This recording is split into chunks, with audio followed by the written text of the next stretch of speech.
안녕하세요. 성공예감 이대호입니다.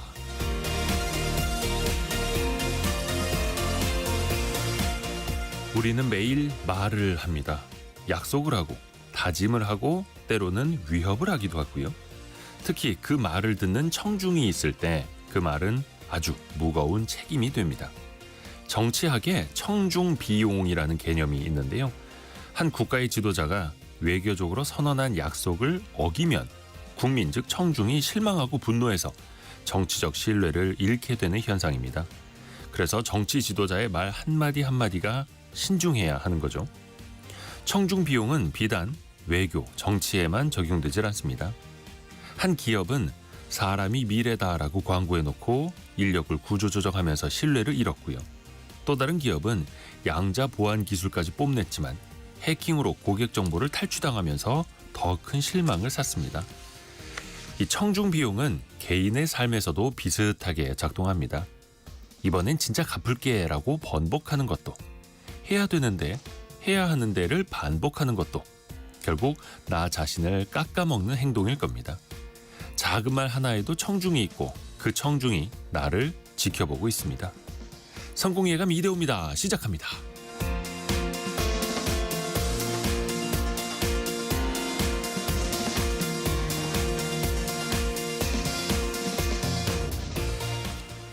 안녕하세요. 이대호입니다. 자, 5월 13일 화요일입니다. 화요일엔 역시 원탁의 기자들 K를 만나보는 날이죠.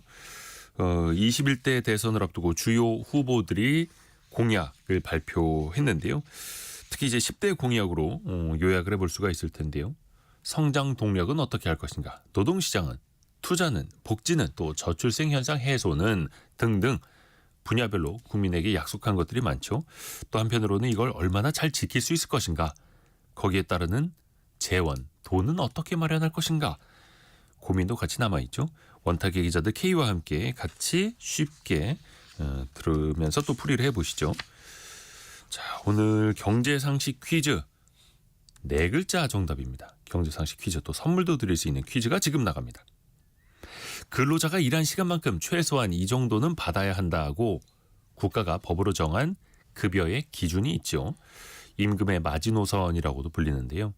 물가 상승률, 경제 상황, 고용 환경 등을 종합해서 매년 새롭게 결정이 되죠. 지난해에는 시급 9,860원이었고 올해는 10,030원이죠.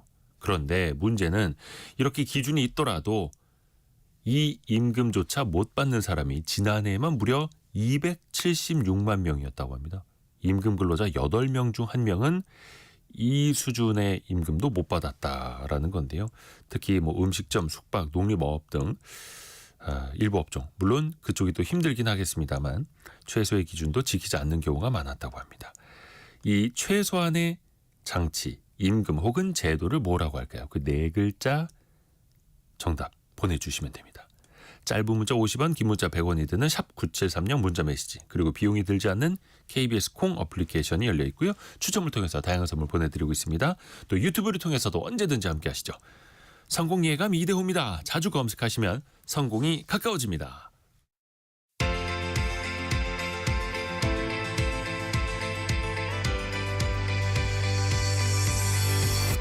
KBS 1라디오 성공예감 이대호입니다.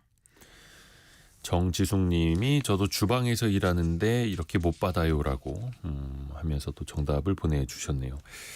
이런 사각지대가 많다라는 거 한 번 더 강조를 해드리고요. 참 좋은 경제연구소 이인철 소장과 함께 오늘의 경제 뉴스 정리해봅니다. 안녕하세요. 네, 안녕하세요.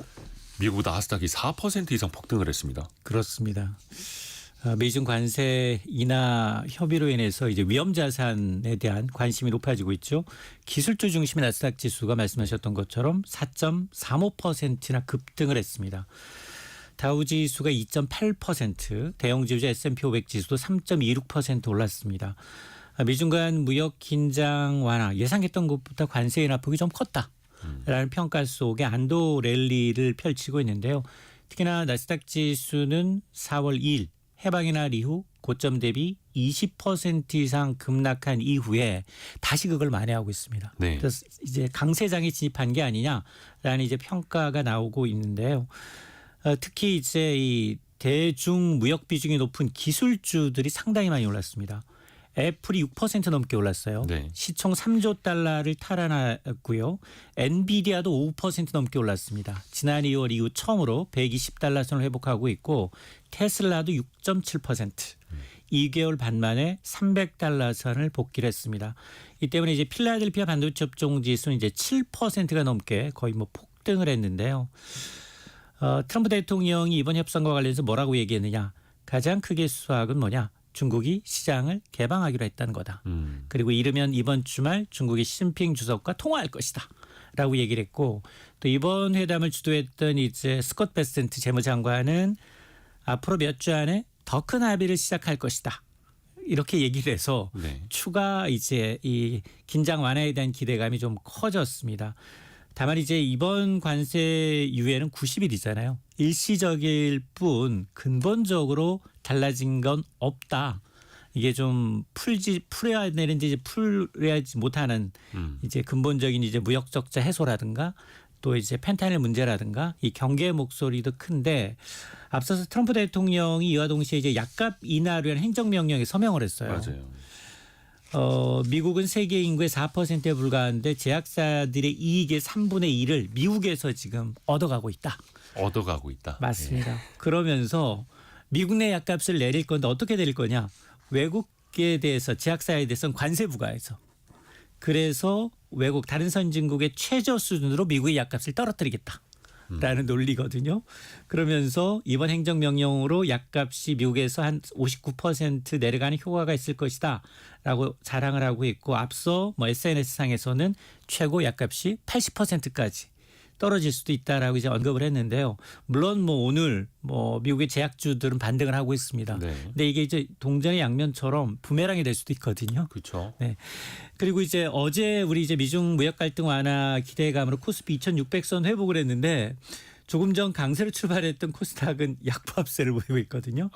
코스닥은 여전히 0.8% 정도 한 5% 정도 오르고 있는데 코스피는 이제 보합 혼조 양상을 보이고 있는데 다만 어제도 외국인이 소폭이긴 하지만 좀 샀거든요. 네. 오늘도 이제 외국인이 유가증권 시장에서만 초반이긴 합니다만 한 400억 원 정도 사고 있고 어제 이 달러 강세 영향으로 인해서 오늘 화요일은 좀 높게 출발하고 있습니다.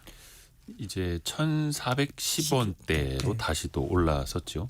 어제 삼성전자가 한 5% 이상 폭등을 해서 2,600선 코스피 회복을 했는데 선반영을 한 걸까요? 무역 합의 기대감을. 오늘은 삼성전자도 보합, 코스피도 보합. 그러니까 나스닥 4% 이상 급반등한 걸 제대로 반영은 또 못하고 있네요. 근데 상대적으로 올 들어서 국장이 더 강하기는 했으니까요. 맞습니다. 자, 그리고 우리 경제에 대해서 뭔가 조금 더 맑아지고 있다, 밝아지고 있다 이런 소식은 별로 없고 더 암울해지고 있다라는 경고만 더 나오고 있네요. 맞습니다. 국책연구기관이죠. 이 KDI 한국개발연구원이 이제 5월 경제동향 보고서를 냈는데 네. 우리 경제가 둔화 국면에 진입했다라는 경고를 한 겁니다. 트럼프 행정부의 관세 전쟁이 본격화되다 보니까 그동안 믿었던 수출마저 감소하고 있고 통상 환경이 악화되고 있는 게 경기 둔화의 주요 요인으로 지목이 되고 있습니다. 실제로 대미 수출이 일평균 기준 두 자릿수 10% 넘게 줄고 있고요. 특히 지금 관세 부과가 시작된 자동차, 철강은 좀 심각한 수준입니다. 반면에 이제 미국 의외의 국가의 수출은 이제 소폭이나마 이제 증가한 것으로 나타나서 미국의 관세 부과가 정말 직접적으로 타격을 미치고 있음을 이제 반영을 하고 있는데 어쨌든 지금 통상 여건 악화로 인해서 경기 둔화 신호가 나타나고 있고 이로 인해서 내수는 워낙 부진했었습니다만 건설업 생산 부진 뭐 두 자릿수 넘게 부진하고 있고요. 서비스업 소비 침체 또 청년 실업률 증가 등의 이제 종합적인 위험 요인으로 지목이 되고 있는데 이렇게 이제 내수 회복 기반이 굉장히 지연되고 있다라는 것 이건 앞으로도 이제 좀 좋지 않아서 고용 면에서도 제조업과 건설업 일자리가 많이 줄었기 때문에 네. 청년 실업률은 계속해서 악화 일로에 있다라는 얘기인데 지금 뭐 국제통화기금마저도 글로벌 성장률 전망을 하향 조정했죠. 국내 성장률도 뭐 1%까지 반토막을 내버렸는데 이렇게 되면 세계 경제 둔화가 한국 경제에 어떤 추가 부담을 줄 가능성이 커졌다라는 진단입니다. 지금 잠재 성장률은 계속해서 떨어지고 있고 뭔가 좀 나아질 기미는 어디서 좀 찾아볼 수 있는 데는 없을까요? 맞습니다. 우리나라에 있던 저성장 국면이 고착화될 것이다라는 이제 우려도 좀 커지고 있는 상황인데요. 우리나라 1분기 성적표는 마이너스 0.2%인데 세계 주요국들과 비교해도 꼴찌 수준이었습니다. 지금까지 이제 1분기 성장률을 발표하는 이제 OECD 19개 국가 가운데 가장 좀 낮았고요. 더 큰 문제는 한국 경제의 어떤 저성장 국면이 이게 일시적이 아니라 네. 고착화될 수 있다라는 얘기인데 OECD 경제협력개발기구가 내년 한국의 잠재 성장률은 2%를 밑도는 1.98%에 그칠 것으로 내다봤습니다. 이게 불과 이제 2007년만 하더라도 우리나라의 잠재 성장률이 4.2%가 넘었습니다. 그러니까 이제 이 거의 뭐 반토막이 났는데요. 20년 새. 이게 주요 선진국 가운데 가장 빠른 하락세다라는 얘기입니다. 이게 잠재 성장률이라는 게 이제 모든 자원을 총동원해서 물가 상승 없이 달성할 수 있는 최대 성적표, 최대 성장률이어서 어떤 국가 경제 어떤 기초 체력을 의미하는데 물론 우리나라의 경우는 일단 저출산 고령화로 인해서 일할 사람이 없다. 네. 노동력이 부족한 게 가장 큰 문제이고 그리고 이제 주력 산업 역시 20, 30년 계속해서 자동차 반도체 이외에 신성장 산업이 좀 부재하다라는 점 그리고 생산성은 떨어지고 이제 노동시장은 경직돼 있는 데다가 규제는 점점 복합적으로 얽혀 있다라는 것들이 이제 원인으로 분석이 되고 있는데요. 근데 OECD 회원국 평균 잠재 성장률이 한 1.8%지만 속도 면에서 한국은 일본의 잃어버린 20년과 굉장히 유사한 하락 흐름 패턴을 보이고 있다라는 게 OECD의 전망이어서 아마 이제 차기 정부 누가 뭐 정권을 잡든 어떤 구조개혁 그리고 신성장 산업에 대한 육성이 더 이상 미룰 수 없는 과제라는 걸 보여주는 대목입니다. 일시적으로 안 좋은 게 아니라 구조적으로 노쇠해 가고 있는 나라. 그러니까 선발 투수로 따지면 이 잠재 성장률이 뭐 한 잠재 성장률 3% 4% 정도 되면 그래도 한 7, 8회까지는 던져줄 수 있는 선발 투수인데 지금 잠재 성장률이 2%도 안 된다라는 건 선발 투수로 등판을 했는데 한 3회, 4회 만에 강판을 당한다 이런 맞습니다. 것 아니겠습니까? 지금이 그러니까 우리 경제 중추가 한 40대 후반이라면 이제 점점점 나이를 들잖아요. 그러니까 40년 가면 2040년 가면 제로 성장이에요. 60대 초반까지 올라가니까 던질 수가 없는 거예요. 스트라이크라고 던졌는데 그게 뭐 한 보통 한 140이 넘었다면 이제 100kg가 안 되는 거로 떨어진다는 겁니다. 구력이. 근데 그게 야구 선수라면 이제 은퇴하고 말 텐데 우리가 그냥 노쇠했다고 해서 성장을 또 포기할 수는 없는 맞습니다. 거고요. 그래서 구조적인 개혁이 분명히 필요하다라는 거. 자, 그리고 정치적 공백기에 그 식품 회사들이 가격을 많이 올렸잖아요. 정부가 장바구니 물가 잡기에 다시 나섰다고요. 맞습니다. 최근에 사실 농산물 가격 상승세는 다소 주춤해요. 꺾였는데 근데 지금 보면 축산물 아마 삼겹살 사 보신 분 아실 거예요. 엄청 뛰었어요. 예. 그리고 이제 이 가공식품 외식 물가는 여전히 높은 수준을 유지하고 있습니다. 그러다 보니 이제 정부가 이제 이 수급 안정 대책 마련에 이제 분주한데요. 최근에 기후 변화 있었죠. 산불 피해 있었습니다. 이러다 보니까 수급 불안을 고려해서 가공식품 원재료에 대해서는 할당 관세를 좀 늘리겠다라는 거고요. 또 식품 기업에 대해서는 원재료 구매 자금까지 지원하기로 했습니다. 여러 가지의 대책을 추진하고 있는데 특히나 지금 계란, 가공식품뿐만 아니라 돼지고기, 육류에 대한 이제 관세, 할당 관세 제로를 적용하고요. 이러면서 할당 관세 적용 품목은 13개에서 21개 품목으로 더 늘렸습니다. 네. 근데 소비자 물가 4월 달에 2% 올랐거든요. 그런데 가공식품은 4.1%, 외식 물가는 3.2%. 그러니까 평균 소비자 물가의 뭐 2배 가까이 또 올랐습니다. 그래서 정부는 어쨌든 이제 식품업계 협의를 통해서 가격 인상률을 좀 낮추거나 시기를 좀 분산하는 걸 유도하고 있는데 문제는 이미 너무 많이 올랐어요. 연초 대비. 그렇죠. 너무 많이 올라서 이게 한번 오르면 잘 내리지 않는 하방 경직성이 좀 심한 데다가 이게 이제 소비자 물가, 체감 물가를 낮추기에는 타이밍이 좀 늦은 게 아니냐라는 이제 지적은 나오고 있습니다. 7689님이 글을 하나 올려주셨네요. 코스피가 하락으로 돌아섰다고. 네. 코스피는 이 시각 현재 0.03% 내린 2606.4, 코스닥은 0.9% 오른 732를 나타내고 있습니다. 아까 그 5포인트를 5%로 잘못 발음한 적이 있나 보네요. 정정을 해드리겠고요.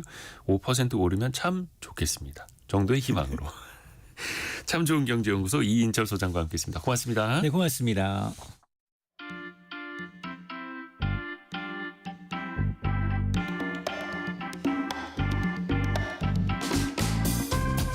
지금 여러분께서는 KBS 일라디오 성공예감 이대호입니다를 듣고 계십니다. 프로그램에 참여하신 청취자 여러분께는 추첨을 통해 Y스트릿에서 밝은 눈과 두뇌 건강, 활력까지 한 번에 와이즈 부스터를, 아름다운 식탁 창조 주비푸드에서 뿌리 담은 리얼 생 와사비를, 쉽고 빠른 판촉물 제작 시너지 기프트에서 고속 충전 알람 시계를, 그리고 성공예감에서 준비한 커피 쿠폰을 보내드립니다. 당첨자는 성공예감 이대호입니다 홈페이지에서 확인하세요. 원탁의 기자들 K 함께합니다. KBS 김준범, 서영민, 석민수 기자 함께합니다. 안녕하세요. 안녕하세요. 안녕하세요. 진짜 딱 3주 남았네요. 21일. 네. 너무 짧습니다. 정말 긴박하게 흘러가는데 시간도 짧고, 그래서 어떻게 보면 우리 청취자 여러분들도 대선 후보들의 공약을 들어볼 시간도 좀 촉박하실 것 같아요. 그렇죠. 기자 여러분들도 좀 보고 계시죠. 10대 공약이 일제 이제 발표가 됐습니다. 중앙선거관리위원회 그 공약 누리집 홈페이지에도 이제 다 등록이 됐고, 우선은 기자분들이 쭉 보셨을 때 어떤 느낌이 들었는지 총평부터 좀 간단하게 들어볼까요? 가장 시간이 많았던 사람은 이재명 후보 같다. 그러니까 시간이 많았고 준비를 준비할 많이 시간이. 했고, 그래서 공약 내용이 이재명의 생각을 충분히 담고 있다. 가장 없었을 사람은 김문수 후보다. 실제로 당에서 마련한 공약에 본인이 생각하는 GTX 등의 일부를 포함한 것이 지금 현재 나온 10대 공약이기 때문에 좀 더 앞으로 좀 더 살펴봐야 한다 하는 생각이 들었고요. 준비한 시간의 측면에서는 그랬는데, 다른 한 측면에서는 이재명은 역시 뭐 가운데로 왔다 그러지만 조금 진보적인 공약을 내고 있고, 김문수 후보와 이준석 후보는 조금 다른 것 같아요. 김문수 후보는 우리나라 정통 보수들이 잘 내놓는 우리나라 보수 유권자를 향한 정책이고, 이준석 후보는 명확한 타겟층이 있습니다. 보면 젊은 층, 그리고 아무래도 좀 남성층이라고 읽혀지는 타겟 그 구독자라고 해야 됩니까? 뭐 유권자라고 해야 할까요? 이분들을 향해 있다라는 생각이 들었습니다.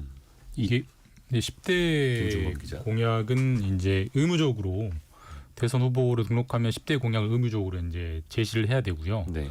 저도 그 페이지 보고 있는데 중앙선관위 정책 공약 마당에 가면은 네. 아주 보기 편리하게 되어 있습니다. 후보가 7명이니까 70개의 공약이 올라와 있는데, 그냥 그 포털에 공약 마당 이렇게 검색해도 그 사이트가 예, 나오죠. 뭐 관심 있으신 분들은 한번 직접 보시는 게 가장 좋을 것 같고요. 일단 첫 제 인상은 예. 이게 말이 10대 공약이지 하나씩 눌러보면은, 예. 그러니까 예를 들면 이런 겁니다. 이재명 후보의 10대 공약 1번이 세계를 선도하는 경제 강국을 만들겠습니다. 또 균형을 맞춰야 되니까 김문수 후보도 1번이 자유주도 성장, 기업하기 좋은 나라, 이런 식에서 되게 추상적이에요. 네. 아니 어떻게 해야 기업하기 좋은 나라가 되는 거지? 어떻게 해야 경제 강국이 되는 거지? 궁금하잖아요. 네. 들어가 보면은 그 각 항목 밑에 한 30개씩 적어놨어요. 네. 그러니까 말이 좋아 10대 공약이지 공약이 한 200개, 300개 돼요. 굉장히 많죠. 예, 그래서 이게 약간 그 10대 공약을 선별해서 유권자들에게 너희가 하려는 핵심적인 정책이 무엇이냐라는 정책의 취지를 약간 훼손시키는 방식이어서 좀 불친절하다라는 생각이 좀 많이 들고요. 읽어보면은 다 좋은 얘기입니다. 이 약속만 다 지키면 우리나라는 세계 1강이 될 것 같은 정말 어떤 애국심이 드는 그런 공약들인데 과연 지킬 수 있을까 이런 생각들 좀 들고, 뭐 그러게 일단은 총평입니다. 제 개인적인 느낌은. 네. 성민수 기자는요. 조기 대선이라는 점에서 2017년 대선이랑 그 19대 대선과 아주 비슷한 점이 많잖아요. 네. 그럼에도 불구하고 그때 이제 그 이재명 후보만 따로 떼서 본다면 그 아까 서영민 기자가 얘기한 대로 준비할 시간이 제일 많았는데 그때 당시에 문재인 그 후보의 공약을 보면 이제 그 굉장히 논란거리가 됐고 두고두고 이제 그 성패를 갖고 말이 많았던 소득주도 성장 이런 그 경제 정책의 뜰을 바꾸는 좀 큰 덩어리의 그 문제 의식과 고민과 그 방안이 담겨 있었는데 그렇게까지 큰 변화는 여기 공약집상으로는 없다. 뭔가 이제 막 논쟁거리가 될 만한 기존의 방향에서 확 돌아서는 것들은 보이질 않죠. 네. 그리고 개인적으로 좀 유심히 본 거는 과연 그러면 이제 그 문재인 정부의 탈원전과 그다음에 그 윤석열 정부의 원전으로의 회귀 그다음에 탈탈 원전이라고 했죠. 그러면 이번엔 탈탈탈 원전이 있을 것인가. 그걸 좀 눈여겨봤는데 그런 대목은 없었습니다.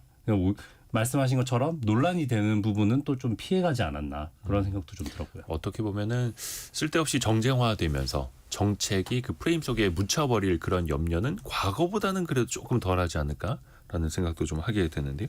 하나하나 좀 더 디테일하게 들어가 볼게요. 그 상징적인 공약, 어떻게 보면 이제 핵심 1호 공약이 그런 것 아닙니까? 어떤 게 있을까요? 새 후보에게? 일단 그 이재명, 김문수, 이준석 후보의 1호 공약을 보면은 일단 이재명, 김문수 후보는 1호 공약이 다 경제 쪽입니다. 경제. 그러니까 이재명 후보는 경제 강국, 조금 구체적으로 말하면 AI 경제 강국을 키워드로 내세웠고요. 네. 뭐 AI 키우기 위해서 뭐 민간 투자 100조 원을 이끌겠다. 각종 데이터 센터를 만들겠다. 각종 고성능 GPU를 최대한 국가가 확보하겠다. 뭐 우리가 항상 늘 필요하다고 했던 네. 그런 것들을 1번으로 내세웠습니다. 그리고 김문수 후보 같은 경우는 아까도 말씀드렸지만 기업하기 좋은 나라. 기업하기 좋은 나라 하면 당연히 보수 정부의 캐치프레이즈상 세금 감면 그리고 투자 활성화 그걸 통한 고용 창출. 그러니까 우리 보수 정당이 늘 내세우는 거를 1번으로 내세웠고 제 개인적으로 약간 관심이 의외다라는 생각이 들었던 거는 이준석 후보의 1번 공약이에요. 그러니까 예. 경제라기보다는 행정의 1호 공약을 내세웠는데 쉽게 얘기해서 정부 부처 개혁, 정부 효율화. 그러니까 지금이 19개 정부 부처가 있는데 13개 부처로 줄이겠다. 예를 들면 지금 교육부와 과학기술부가 있는데 이걸 합쳐서 교육과학부로 만들겠다. 통일부를 없애고 외교 통일부로 합치겠다. 뭐 이런 식들이어서 아니 뭐 정부 부처의 조직 개편은 늘 정권이 바뀔 때마다 있는 건데 네. 이걸 1호 공약으로 내세웠다는 게 저 개인적으로 약간 의외였습니다. 네. 저는 거기에 대해서 제 나름의 해석이 있습니다. 네. 이준석 후보는 대한민국의 보수를 지향하지 않는 것 같습니다. 보면 이번에 미국의 대통령 트럼프 대통령과 일론 머스크를 떠올리게 하는 공약들입니다. 정부 부처를 효율화하고 작게 만들고 그리고 규제는 개혁하고 그런데 여기에 대해서 사실 그 이준석 후보가 그 처음 그 연설을 한 장소 중에 하나가 첫날 장소 중에 하나가 여수 화학 산단이에요. 네네. 국가 산단. 거기 가서 러스트벨트 얘기를 했어요. 그리고 그 첫날 바로 러스트벨트 얘기를 했고 그렇게 그런 그 산업 단지들을 가서 우리나라를 위한 산업을 리쇼어링 하겠다. 외국에 나갔다면 들어오기 쉽게 하겠다. 그리고 일자리를 만들겠다. 이런 종류의 얘기를 했습니다. 그래서 제가 보기에는 어떤 이 타겟이라고 할 만한 그 유권자는 일자리가 줄어들어서 거기에 대한 불만을 가지고 있는 사람. 그리고 연금 측면에서 봐도 연금도 신구 세대 연금을 분리하겠다는 공약을 내놨거든요. 그러니까 그 후세대, 지금 세대가 손해를 보고 있다면 그걸 반감시키는 공약 이런 것들이 눈에 띄었습니다. 그렇죠. 그래도 이준석 후보 같은 경우에는 어찌됐든 간에 정부 부처와 위원회를 이제 통합해서 중복된 예산을 절감하겠다라고 이야기를 했는데 이게 또 미국식으로 공무원을 대거 감축한다라는 신호인지 이거는 나중에 기회가 되는 조금 더 구체적으로 좀 여쭤보고 싶고요. 또 하나가 앞에서도 이거 하나 먼저 좀 포인트를 짚어야겠네요. 보수 정당 후보도 그렇고 진보 정당 후보도 그렇고 공통되게 성장을 첫 번째 포인트로 꼽더라고요. 예. 예전에는 왜 이제 좌우에 따라서 성장이 먼저냐 복지가 먼저냐 이걸로 가장 먼저 싸우고 들어가지 않았습니까? 근데 이번에는 이견이 없습니다. 이번에는 성장이냐 분배냐 이 갈등, 이 논쟁 구도는 안 짜여질 것 같아요. 그리고 이거는 이재명 후보의 의도적인 선택이라고 저는 해석합니다. 그러니까 상대적으로 진보적인 게 당연히 민주당이니까 국민의힘보다 당연히 상대적으로 분배를 앞세워야 될 것 같은데 네. 약간 1호 공약도 경제 강국 AI 내세웠던 말씀드렸잖아요. 성장 공약을 앞세우고 있고 뭐 그 민주당 안에서도 뭐 이제 정치 분야에서 논쟁이 됐습니다만 이재명 후보가 민주당은 중도 보수 정당이다라고 규정을 했잖아요. 그러니까 그런 논쟁적인 사안을 최대한 피해가고 뭐 정치 공학적으로 얘기하자면 중도 이제 중원으로 확장하는 전략을 취하고 있어서 적어도 이번만큼은 성장이냐 분배냐 논쟁 구도가 잘 안 짜여질 것 같아요. 물론 새 강론으로 들어가면 네. 민주당의 공약이 국민의힘의 공약보다 당연히 분배나 복지 쪽에 공약이 많긴 한데 이걸 의도적으로 뒤로 좀 빼놓은 것 같아요. 그러니까 뭐 일종의 부자 몸조심하는 느낌입니다. 지금 지지율이 앞서고 있기 때문에 그런 논쟁 자체를 피하고 싶은 그런 의도가 깔린 공약 배치가 아닌가라고 해석합니다. 네. 네. 대표적인 부분이 이재명의 공약인데 기본이 어디로 갔느냐라고 물어볼 수 있습니다. 기본자가 잘 안 보이죠. 네, 원래 지난번 대선 때는 기억하시는지 모르겠지만 기본이 캐치프레이즈였습니다. 뭐 기본소득, 왜 기본 뭐 기본 노동권, 기본 이랬는데 지금 여기 일단 10대 제목에는 기본이라는 글자가 없습니다. 다만 8번째 공약에 가보면 경제복지 공약에 생활안정으로 아동, 청년, 어르신 등 모두가 잘 사는 나라를 만들겠습니다에 빈틈없이 기본이 보장되는 사회 추진이라고 되어 있습니다. 그러니까 이재명의 캐치프레이즈이던 기본이 사라졌다. 일단 10대에서는 사라졌다. 다만 그러니까 이제 앞세우고 네. 있는 깃발에서는 네. 조금 이제 뒤로 갔다. 네. 예. 내부의 내용을 보면 있긴 하다. 근데 아주 강하게 강조하지는 않는다. 8번째다. 근데 저희가 앞에서도 오늘의 경제뉴스 전달해 드리면서 KDI에서 우리나라 잠재 성장률을 1.98%로 본다라는 거 말씀드렸습니다만 우리나라 성장률 자체가 체력 자체가 떨어지고 있어서 지금 상황에서 분배보다는 또 어쩔 수 없이 성장을 해야만 하는 그런 국면에 있다라는 걸 또 이제 다들 공감을 할 수밖에 없는 것 같고요. 그 아까 첫 번째 그 경제 공약 중에서 조금만 더 이제 디테일로 들어가면 AI가 바로 나왔습니다. 가장 중요하고 그렇죠. 새로운 이제 먹거리 중에서 빠질 수가 없는 거고 그런데 이재명 후보, 김문수 후보 모두 AI 투자 100조 원 시대를 이야기를 했어요. 이게 좀 방법은 다릅니까? 이 돈은 어떻게 하겠다는 거죠? 결국 보면 이재명 후보나 김문수 후보나 보면 이재명 후보도 이제 민간 투자 100조 원이라고 그 문구에는 적혀 있고요.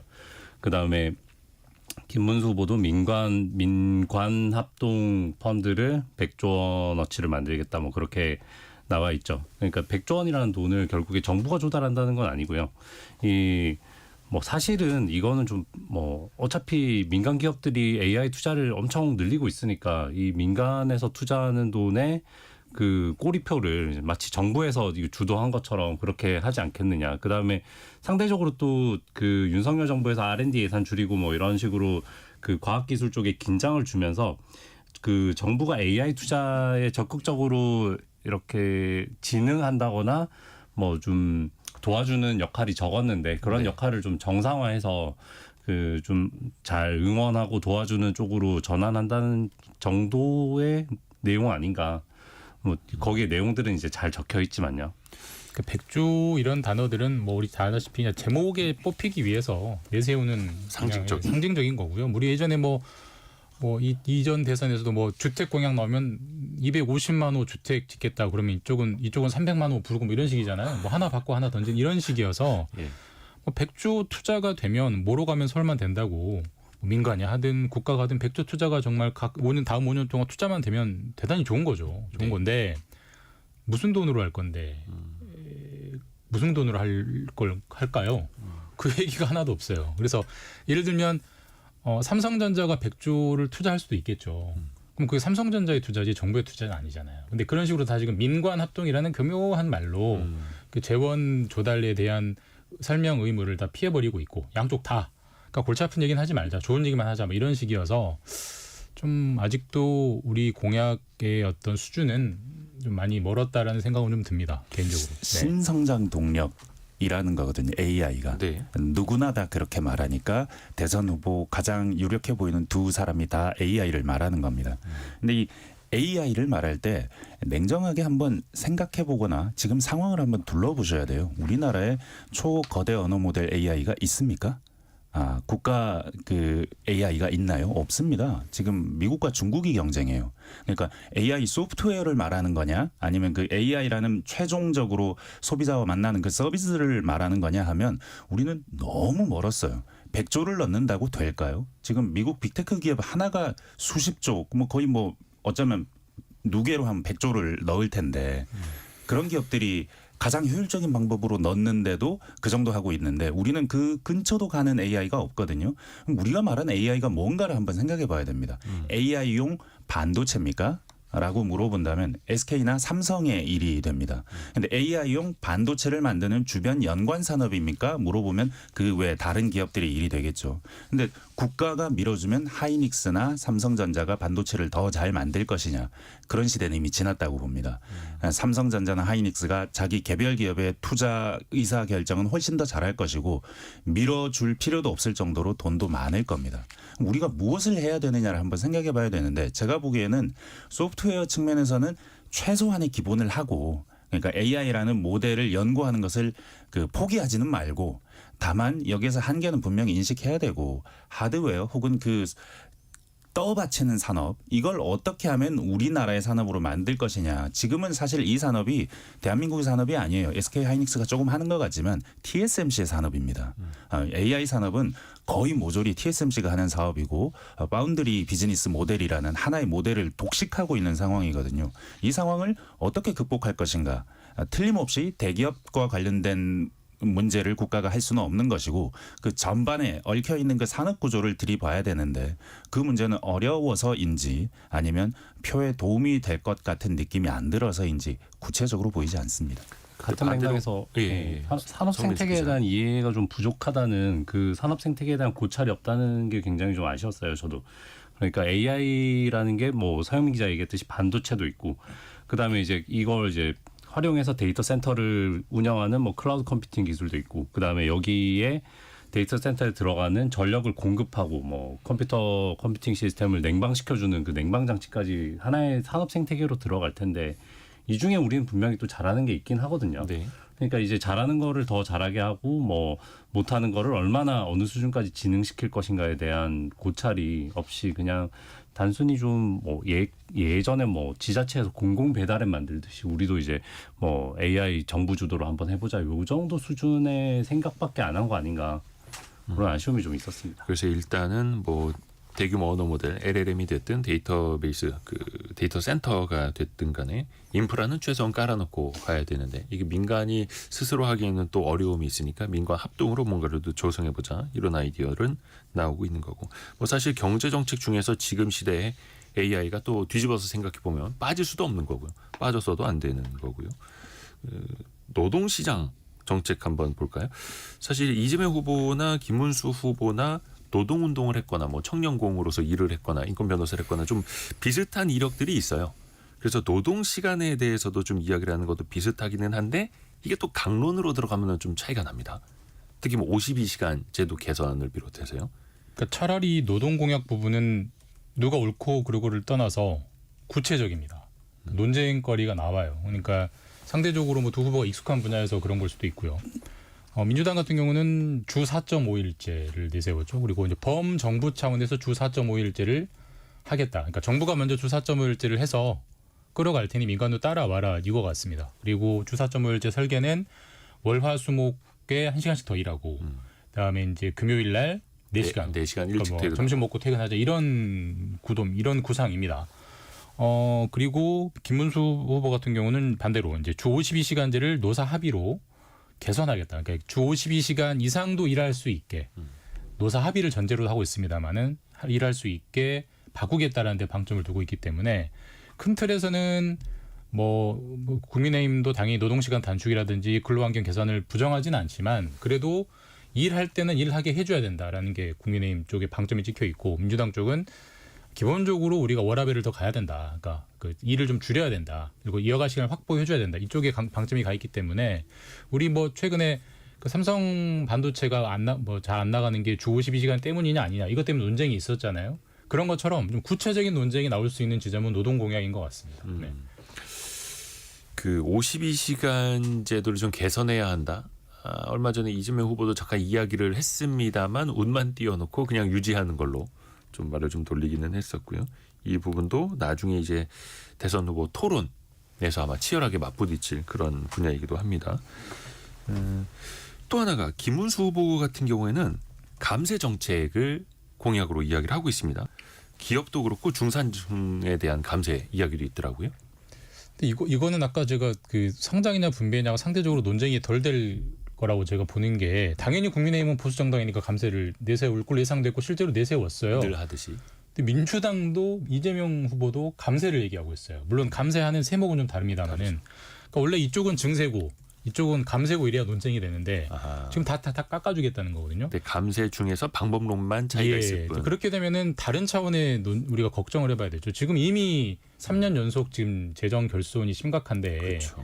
그게 윤석열 정부의 실책이건 뭐 경기가 안 좋아서건 간에 근데 여기서 더 깎아주면은 뭐 어떻게 할 거냐라는 비판이 나올 수밖에 없어요. 근데 양쪽 다 지금 감세를 얘기하고 있고 논리는 똑같습니다. 감세를 하면 민간에 돈이 많아져서 돈이 잘 돌아가지고 결국은 세수가 늘어날 거다라는 거의 지금 현실에서 다 지금 부정되고 있는 명제를 또 가지고 왔기 때문에 양쪽 후보 다 이건 결국 아까 소영민 기자 말처럼 그냥 골치 아픈 얘기 하지 말고 표되는 얘기만 하자 이런 식으로 보여요. 그래서 좀 이건 개인적으로 되게 좀 안타깝고 비판적으로 봐야 되는 부분 아닌가 싶습니다. 네. 또 감세를 근데 긍정적으로 보는 측면도 있습니다.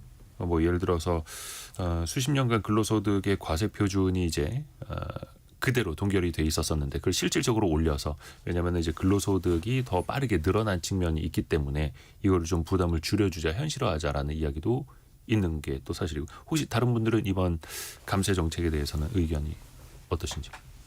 저는 뭐 그 이재명 후보와 김문수 후보의 감세 정책은 그 김준범 기자가 정리해 준 대로 크게 이제 문제되지 않는 선에서 그냥 얘기를 꺼낸 것 같고요. 그 한 가지 눈에 띄는 거는 이제 이준석 후보가 네. 그 법인세를 그 지방으로 지자체 몫으로 많이 돌리겠다. 지금은 교부세가 이제 그 전체 세 10분의 1을 더 지방세로 물리잖아요. 네. 근데 이걸 이제 그 지방 몫으로 많이 돌리고 지방한테 이걸 법인세율을 얼마로 할 건지 자율권도 주겠다. 그러니까 법인세 중에 한 30%를 각 지자체가 알아서 결정하게 하자. 네. 그러니까 우리는 30%안 받겠습니다. 우리 지역으로 오세요. 이런 식으로도 경쟁을 붙이자라는 거죠. 뭐 어떻게 보면 이제 우리 같이 작은 나라에서는 뭐 좀 생경한 제도였죠. 미국이나 뭐 이런 큰 나라에서는 주별로 뭐 세금을 달리하고 이게 가능은 한데 우리는 지금 지방자치단체들이 재정 자립도도 많이 열악하고 그다음에 상대적으로 그 자금을 쓰려면 어차피 중앙정부에 손을 벌려야 되는 상황인데 기업 유치까지 해서 지자체한테 뭔가를 주겠다는 건 굉장히 신선한 시도 같고요. 최저임금도 그런 식으로 이제 지자체에서 차등해서 최저임금을 정할 수 있도록 하자고 했는데 이게 좀 경제정책 면에서는 사실 좀 새로운 접근법 아닌가. 신선한 측면이 있죠. 네. 그러니까 저도 계속, 네. 비슷한 맥락인데 그 지지율을 떠나서 우리가 대선이라는 게 5년에 한 번 나오는 그 국가 최대 이벤트고 예. 그리고 우리나라가 어디로 가야 하느냐에 대한 대논쟁이 벌어지는 시간이잖아요. 네. 결국 논쟁이 되려면은 공약이 구체적이어야 돼요. 구체적이어야 그걸 갖고 싸우는 거죠. 잘 사는 나라를 만들겠습니다라고 무슨 논쟁이 되겠어요. 근데 그런 측면에서 어떤 공약의 신선도뿐만 아니라 공약의 구체성 측면에서 보면은 이준석 후보가 가장 구체적이에요. 그러니까 예를 들면 이런 겁니다. 지금 이준석 후보는 5번에 국민연금 신구연금 분리 이런 걸 5번에 내세우고 8번에 현역 대상자 가운데 장교 선발. 그러니까 이런 식으로 구체적인 공약을 내세웠기 때문에 이게 나라의 이익이 되든 해가 되든 간에 구체적이게 서로 말싸움이 되는 건데 지금 다 1번, 2번 후보는 다 그냥 좋은 얘기만 하고 있어요. 그래서 이번 과연 이제 세 번의 의무 정책 법정 토론회가 있을 텐데 과연 공약으로 토론이 될까? 아니면 계속 뭐 거짓말 했느니 뭐 이런 내란에 사과했느니 이런 공방만 주고받지 않을까? 그런 되게 불길한 예감이 듭니다. 그래서 뭐 네. 정치, 외교 분야, 경제 분야, 뭐 사회 분야 나눠서 토론을 하기는 합니다만 일단은 또 기대를 해보겠고요. 저희가 두 번째 이슈는 아니고 오늘 이제 대선 후보들의 이제 공약 가지고 쭉 이야기를 할 텐데요. 경제 상식 퀴즈 한 번 더 내드리고 이야기 계속해서 이어가겠습니다. 일한 시간만큼 최소한 이 정도는 보장해야 한다라고 국가가 정한 시간당 임금 기준이 있죠. 그걸 네 글자로 이렇게 부르는데요. 근로자의 생계를 보호하고 기본 질서를 또 지키기 위함이죠. 지난해에는 9,860원이었는데 이조차도 못 받은 사람이 276만 명에 달했다라고 합니다. 올해 기준으로는 1030원인데 이조차도 못 받으시는 분들이 7936님 나이가 50 넘어서 276만 명 중에 한 명이 되었네요. 이렇게 보내주셨고요. 이거를 계속해서 올린다라고 해서 또 현장에서는 다 따를 수 있느냐 이것도 한 번쯤은 생각해 볼 필요가 있겠죠. 7656님은 좀 더 올려야 합니다. 이런 의견을 또 주시기도 했고요. 5577님은 임금님 중에서 가장 가난한 임금님이 이 임금이라고. 아재 개그로 많이 쓰는 이야기이기는 한데요. 0108님 계속 답을 보내도 당첨이 안 돼요. 정답 기본수당 이렇게. 오답을 보내주고 당첨이 안 되신 다음에 0108님께는 다시 한번 또 기회를 드리겠습니다. 여러분이 생각하시는 그 정답 네 글자 현재 1030원 시간당 1030원인 이것 짧은 문자 50원 긴 문자 100원이 드는 샵 9730이나 KBS 콩으로 보내주시면 됩니다.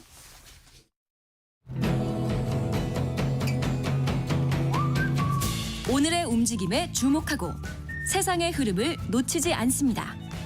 여러분의 내일을 응원하며 성공의 열쇠를 함께 찾아갑니다. 성공예감 이대호입니다.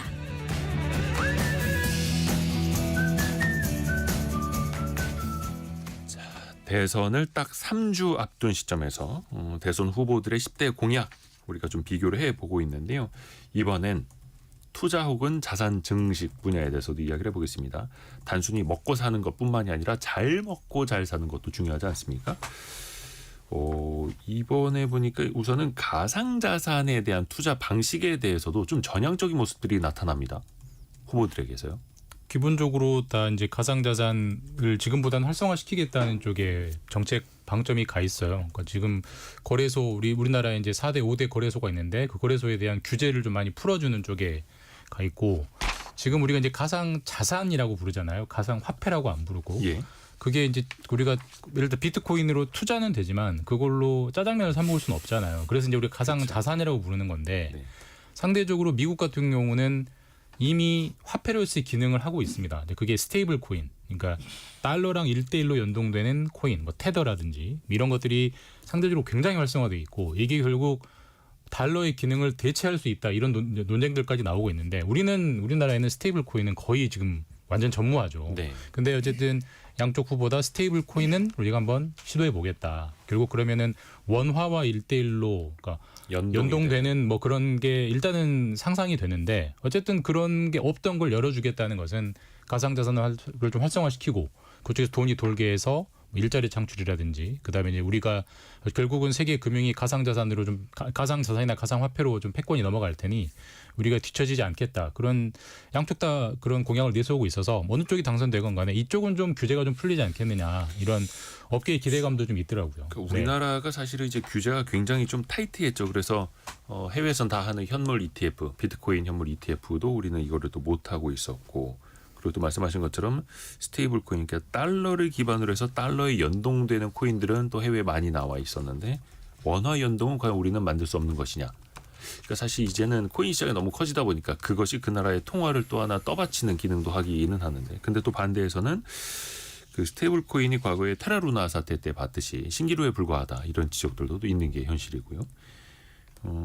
근데 어찌됐든 간에 가상자산 투자 시장에 대해서는 후보 사이에 막 이견이 있지는 않죠. 이거 절대 안 된다. 이런 후보는 또 없습니다. 네, 그게 이제 그 코인 표심이라고.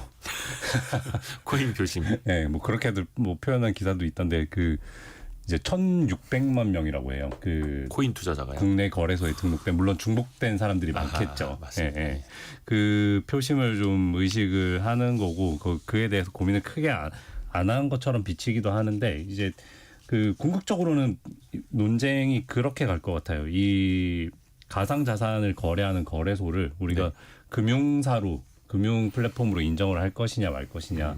국민의힘 공약 중에서는 이제 한 거래소가 한 은행과 한 은행과만 거래할 수 있도록 규제하는 1거래소 1은행 제도를 이제 폐지하겠다.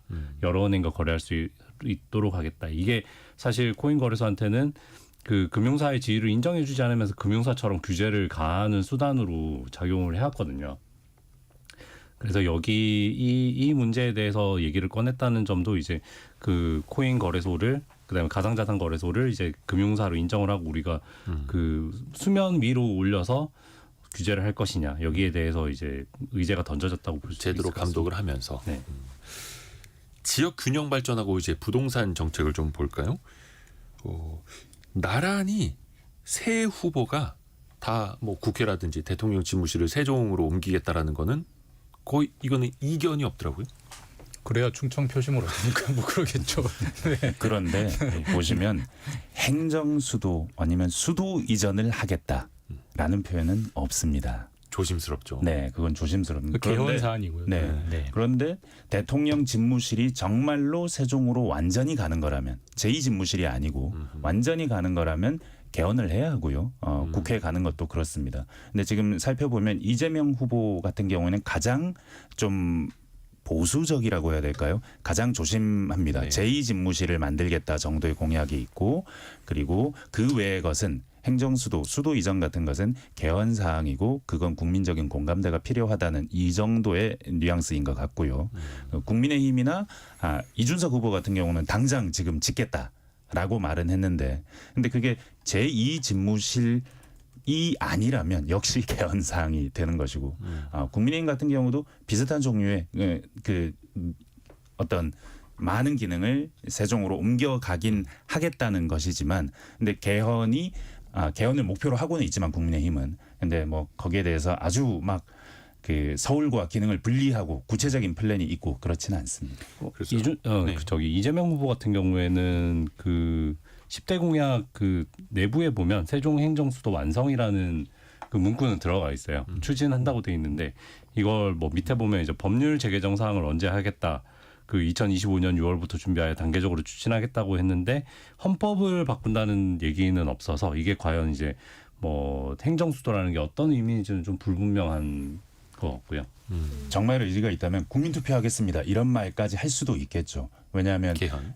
노무현 정부 때 행정수도를 이전하려다 못한 게 헌재가 막아서였고 이 막는 걸 뚫으려고 한다면 국민투표 같은 수단을 고려해 볼 수도 있거든요. 뭐 20년 이상 또 시간이 흘렀으니까요. 지역 균형 발전 공약 쪽을 보면 정말 이건 좀 말잔치구나라는 생각이 드는데 지금 양 당 모두 용어는 좀 다릅니다만은 전국을 5대 권역으로 나누어가지고 다 잘 살게 하겠다는 거거든요. 뭐 수도권은 수도권대로, 영남은 영남대로, 호남은 호남대로, 뭐 충청은 충청 이런 식인데 그게 가능한가요? 진짜 가능한가요? 그게 나눠서 네. 거대 광역권으로 예. 묶으면 더 잘 되느냐. 그거가 여기도 잘해주고 저기도 잘해주겠다는 건데 결국 자원은 한정되는데 그걸 어느 쪽으로 효율적으로 집중을 해야 되는 게 현실적인 나라 운영인 건데 너도 잘해주고 여기도 잘해줄게 이런 식의 그냥 말잔치여서 좀 굉장히 이거는 좀 실망스러운 거고 제가 아까 한 가지 그 사실 잘못 말씀드린 게 좀 바로 잡아야 될 것 같은데 그 주 4.5일제 같은 경우는 네. 국민의힘이 월요일부터 목요일까지 1시간씩 더 일하고 금요일 날 4시간 일찍 퇴근하는 그러니까 총량 근무 시간은 그대로 유지하는 주 4.5일제고 그게 국민의힘 쪽이고. 예, 민주당은 주 4.5일제인데 월요일부터 목요일까지 1시간 더 일하는 건 없고 그냥 금요일 날 0.5를 줄이자. 그리고 궁극적으로는 근로시간 단축을 지향하는 주 4.5일제고 그거를 정부가 먼저 할 테니 기업들이 따라와라. 이게 이제 민주당의 설계고. 네. 그건 제가 착각해가지고 잘못 말씀드렸습니다. 감사합니다. 좀 전에 뭐 김준범 기자는 그 지역 균형 발전과 관련해서 뭐 쓸모 있는 공약이 안 보인다라고 했는데 사실은 지역 균형 발전이야말로 지금 우리가 가장 먼저 추진하고 여기서 성과를 봐야 될 공약입니다. 이를테면 AI 공약 같은 것들 경우에 우리나라 가장 핵심 하드웨어 인프라 시설을 꼽자면 데이터 센터라고 말할 수 있습니다. 네. 근데 수도권에 데이터 센터 더 지을 데가 없어요. 거의 수도권에 몰려 있죠. 그리고 지금 더 지을 땅도 없고 전기도 없어요. 그리고 정말로 큰 메가급의 데이터 센터를 지으려면 불가능합니다.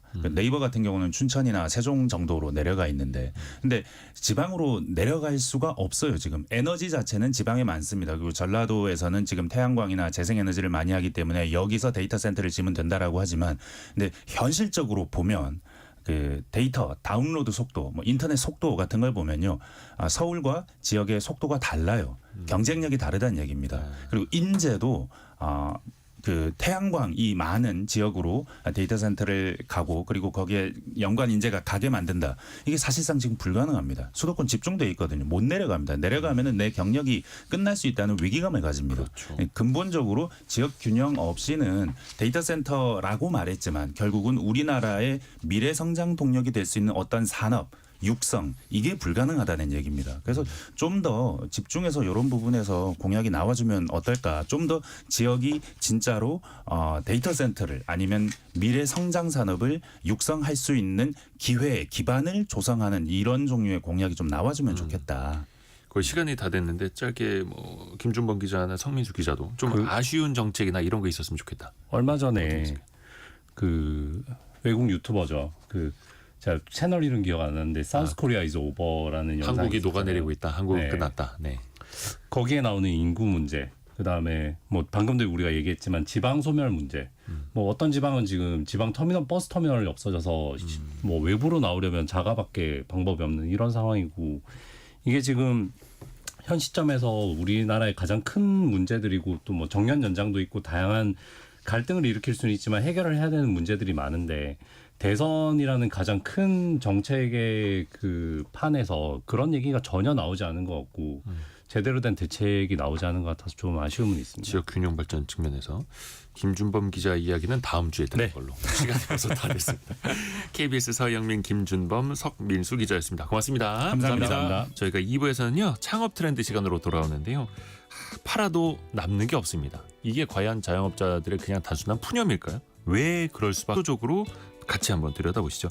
장사하기 어려우신 분들 귀를 쫑긋 세워주십시오. 잠시 후 10시 5분에 금방 다시 돌아옵니다.